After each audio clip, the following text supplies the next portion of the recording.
Assalamualaikum warahmatullahi wabarakatuh. Waalaikumsalam warahmatullahi wabarakatuh. Kami di sini akan mempresentasikan perlawanan bangsa terhadap pengelolaan dan relasi perlawanan antar Aceh. Faktor pendorongan utama perlawanan rakyat Aceh terhadap penjajahan Belanda pada abad ke-19. Perlawanan rakyat Aceh terhadap penjajahan Belanda pada abad ke-19 dipicu oleh berbagai faktor yang saling terkait, baik dari perspektif ekonomi, politik maupun sosial budaya. Berikut adalah beberapa faktor pendorongan utama yang menjelaskan perlawanan tersebut.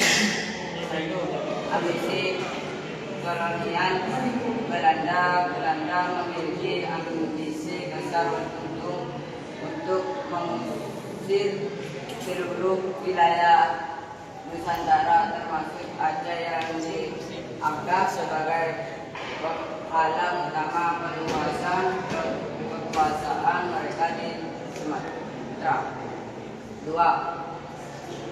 Ancaman terhadap agama Islam. Aceh merupakan wilayah yang mayoritas penduduknya beragama Islam, dan agama Islam sangat erat kaitnya dengan identitas sosial dan budaya masyarakat Aceh.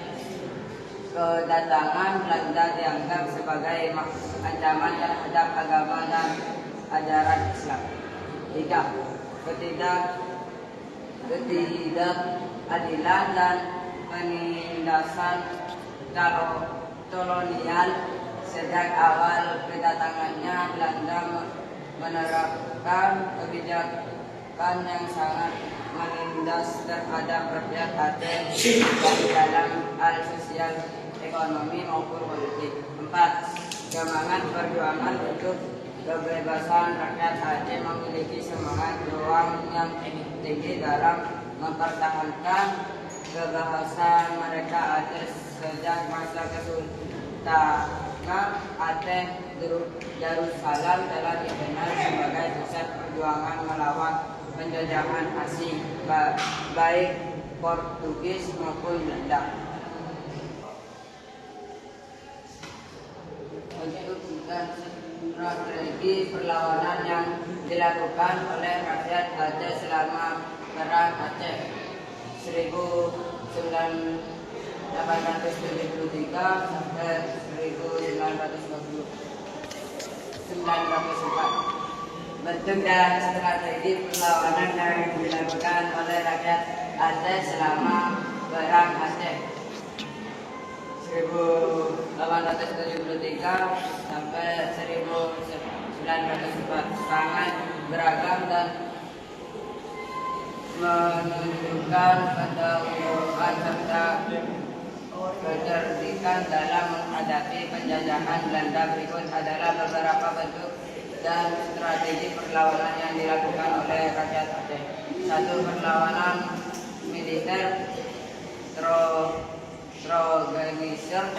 Perlawanan militer di Aceh dipimpin oleh tokoh-tokoh berpengaruh seperti Teuku Umar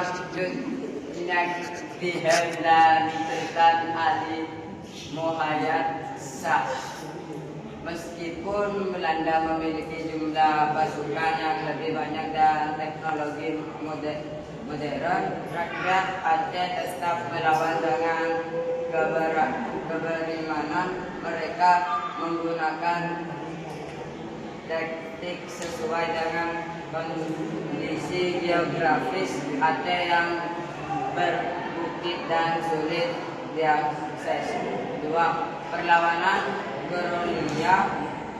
Pasukan Aceh menggunakan teknik gerilya karena perbedaan besar dalam keutamaan dengan Belanda. Mereka mengadakan serangan mendadak, sabotase dan menghindari pertempuran terbuka. Strategi yang diterapkan termasuk serangan mendadak dan mobilitas tinggi, dan di mana pasukan Aceh menyerang Belanda secara cepat dan kemudian mundur ke tempat yang sulit dijangkau. 3. Perlawanan dengan dukungan ulama dan agama. Agama Islam menjadi perdorongan utama dalam perlawanan melawan penjajahan Belanda. Dengan banyak ulama menyerukan jihad. Perlawanan ini mencakup aspek politik dan dimensi agama yang kuat. Banyak pasukan terlibat didorong oleh keinginan untuk membela tanah air dan agama.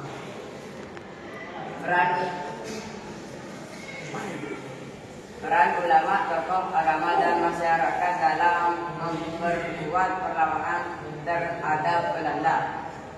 Peran ulama, tokoh agama dan masyarakat dalam memperkuat perlawanan rakyat Aceh terhadap Belanda sangatlah penting, baik dalam motivasi organisme maupun strategi perjuangan. Berikut adalah peran masing-masing dalam memperkuat perlawanan.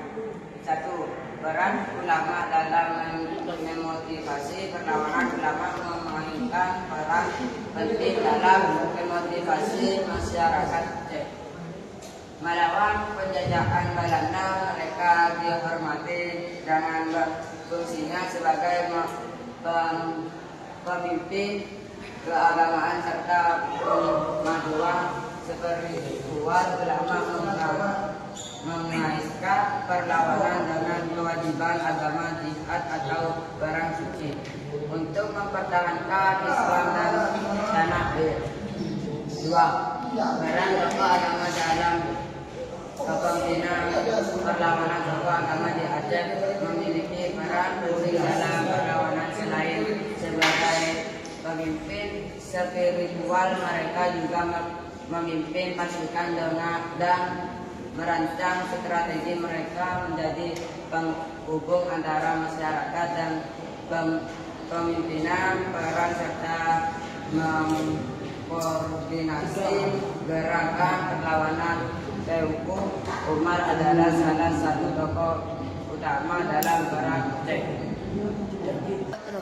3. Peran masyarakat dalam mendukung perlawanan. Masyarakat Aceh memiliki peran penting dalam melawan Belanda, tidak hanya dalam pertempuran tetapi juga dalam memberikan dukungan logistik, informasi dan perlindungan. Banyak orang Aceh, baik pria dan wanita, terlibat langsung dalam perang dan memberikan perlindungan serta kebutuhan untuk pejuang yang terluka.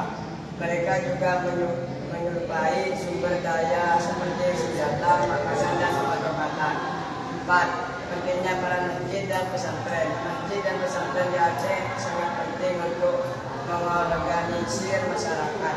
Masjid menjadi tempat bagi pejuang dan ulama merencanakan strategi perlawanan, sementara pesantren mendidik generasi muda dalam ajaran agama dan semangat perjuangan.